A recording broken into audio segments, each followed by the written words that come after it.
પૃથ્વી આપણે વાયુ આકાશ એની પૂજા કરવી કે સારી કે આત્મતત્વની પૂજા કરવી? ભાઈ પૂછે છે કે આપણા શરીરમાં જે પંચ તત્વ છે, પૃથ્વી, વાયુ, તેજ, આકાશ, પાણી, એ બધા છે, તો એની પૂજા કરવી સારી કે આત્મ તત્વની પૂજા કરવી સારી? તત્વનું શું કે છે ભાઈ? પંચ તત્વની પૂજા કરવી સારી કે આત્મ તત્વની પૂજા કરવી સારી? આત્મ તત્વ એ ભગવાન છે અને પંચ તત્વ એ જળ છે. તો જળની પૂજા કરીને શું ફાયદો? ભગવાનની પૂજા કરો તો આખો દાડો આનંદ રહેશે, સમાધિ રહેશે, દુઃખમાં આનંદ રહેશે, અને આ તો સુખમાં દુઃખ રહેશે. શું જળની પૂજા કરવાથી સુખ હોય તો દુઃખ લાગ્યા કરશે. તમને જળની પૂજા વધારે પસંદ છે? તમને કઈ પૂજા પસંદ છે વધારે? ભગવાન. જળ તત્વની પૂજા કરવા જેવું નથી, ચેતન તત્વની પૂજા કરવા. ચેતન જોયેલું તો કોઈ જગ્યાએ તમે? જોવામાં આવતું નથી પણ જણાય છે. સી રીતે જણાય છે? લક્ષણ થી જણાય છે? ચેતન છે એવું સી રીતે, કયા લક્ષણ થી માલુમ પડે છે? ચેતન તત્વ આપણામાં જે છે એ અને શું કે છે? પરતત્વ પરમાના આપણામાં જે છે અને પરમાં છે તે. એમ હા, પણ શું લક્ષણો? લક્ષણ કે હું જાણતો નથી. લક્ષણ નથી જાણતો. આ ઝાડમાં ચેતન ખરું કે નહીં? કયામાં? ઝાડમાં હે હોય. આમાં ચેતન ખરું? ખબર નથી કે છે. એમાં ના હોય. ચેતન ક્યાં છે એની જગ્યા આપું. God is in every creature, whether visible or invisible. Not in creation. Creation માં નથી, ક્રિએચર માં છું. આ ક્રિએશન કહેવાય. શું કહેવાય? ને ક્રિએચર ની અંદર છે, ત્યાં ચેતન છે, ત્યાં આત્મા છે, ત્યાં પરમાત્મા છે. જે ગણ દરેક વસ્તુમાં ચેતન તત્વ છે એમ માનીએ? ચાલે નહીં, મશીનરી પર આ બધું ચાલે છે. બધું Frustrated mind છે એમ કે છે. અહીં તો બધું ઓર્ડાઇઝ થઈ જશે. ઓર્ડાઇઝ સરસ થઈ ગયું. સરસ થઈ ગયું. કરવું છે ને, સરસ કરવું છે ને. હે, તને ગમે છે મારી પાસે બેસવાનું? મારી પાસે બેસવાનું ગમે છે ને? દાદા ભગવાન નમસ્કાર કરું બોલે કે બધું ઓર્ડાઇઝ થઈ જાય. દોસ્તી બોલે નહીં આખો ટાઈમ દાડા સુધી, તો ટાઈમ દાડા ઓર્ડાઇઝ થઈ જાય. જેવું જોઈએ એવું થઈ વગર દવાય.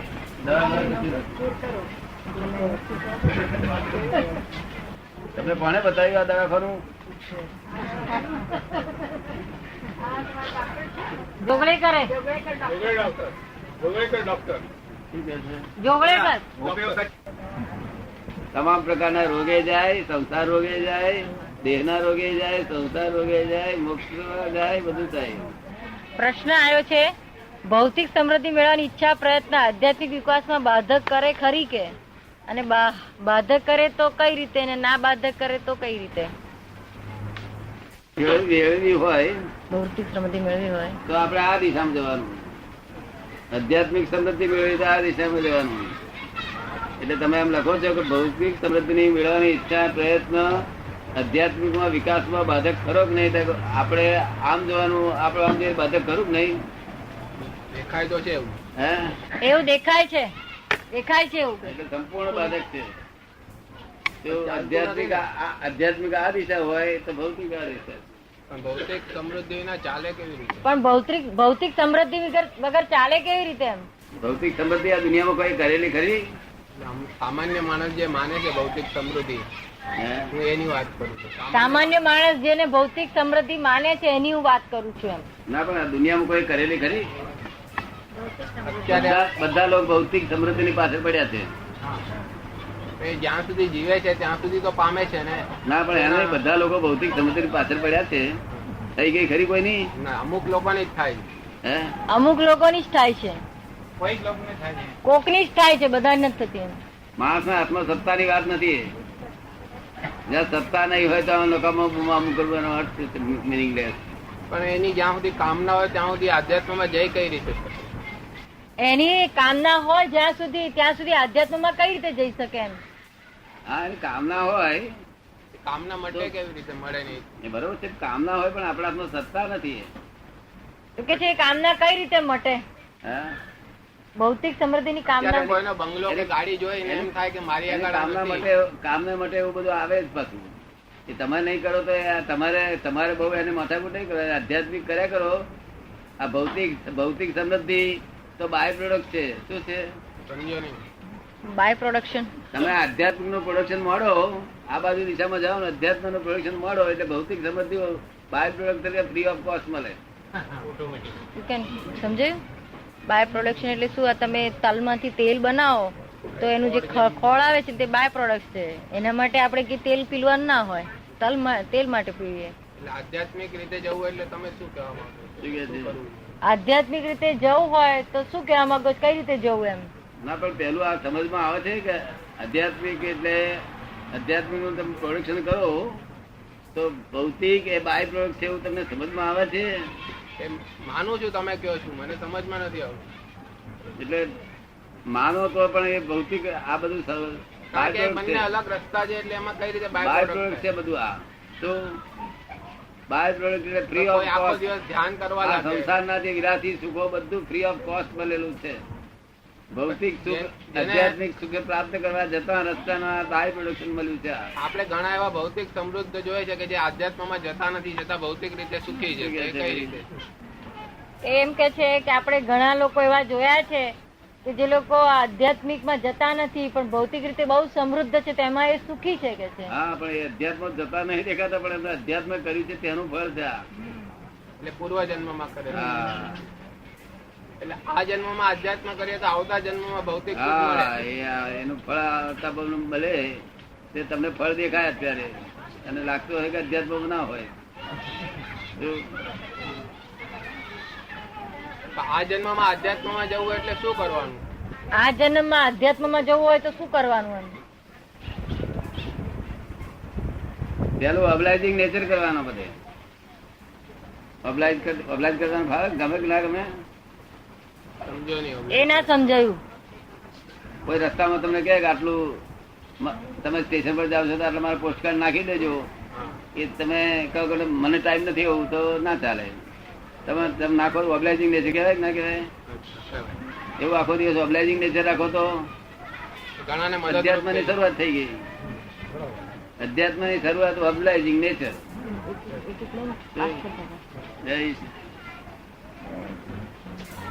સમજાયું તમને?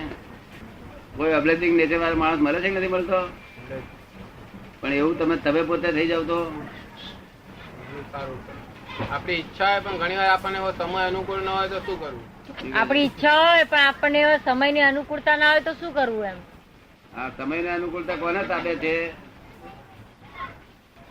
તમારી ઈચ્છા છે તો આપણે ઘણી રીતે આમ સામાજિક બંધનોમાં જકડાયેલા હોય છે કે બીજી જવાબદારીમાં જકડાયેલા હોય. આપણે ઘણી રીતે સામાજિક બંધનોમાં બીજી જવાબદારીઓમાં જકડાયેલા હોઈએ છીએ.